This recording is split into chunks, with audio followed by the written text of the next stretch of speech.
வடமேற்கு வாயுன்னு சொல்லுவோம். வாயு மூலை. வடமேற்கு வடக்கு. வடமேற்கில் இருக்கக்கூடிய வடக்கு, மேற்கல்ல, வடமேற்கில் வடக்கில் மெயின் என்ட்ரன்ஸ் வச்சிருக்காங்க. உள்ள போனதும் 2 வீடு வச்சிருக்காங்க. 2 வீடு, அண்ணன் தம்பிக்கு 2 வீடு. 2 வீடுமே மேற்க பார்த்த மாதிரி தான் இருக்கு. மெயின் என்ட்ரன்ஸ் தான் வடமேற்கு வடக்கு. உள்ள போனதும் மேற்க பார்த்த வாசல்ல 2 வீடு.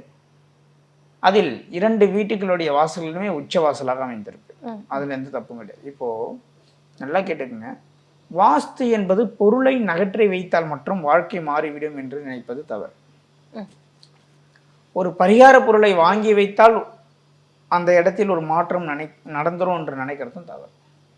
இதெல்லாம் ஏன் சொல்றேன்னா, வாஸ்து எப்படி நம்மை சுற்றி வேலை செய்கிறது என்பதை நம்ம புரிஞ்சுக்கணும். இப்போ அவங்க அந்த வீட்டில் வைத்திருக்கக்கூடிய வடமேற்கில் இருக்கக்கூடிய வடக்கு வாயுவும் என்ன சொல்லுது அப்படின்னா, அந்த வீட்டில் காதல் திருமணம் நடக்கணும், பசங்க ஊரை விட்டு போகணும், வெளிநாடு போகணும், கோர்ட்டு கேஸ் அனுபவிக்கணும், பணத்தை இழக்கணும் அப்படின்னு சொல்லுது. ஆனால் இது எதுவுமே அவங்க வீட்டில் நடக்கலை. அப்போ வாஸ்து பொய்யா? இப்போ எதுவுமே நடக்கலை அப்படின்னா வாஸ்து பொய்யா? எதுவுமே நடக்கலைன்றதுக்காக சரி உங்களுக்கு நேரம் நல்லா இருக்குது அப்படின்னு நம்ம சொல்ல முடியுமா? கிடையாது.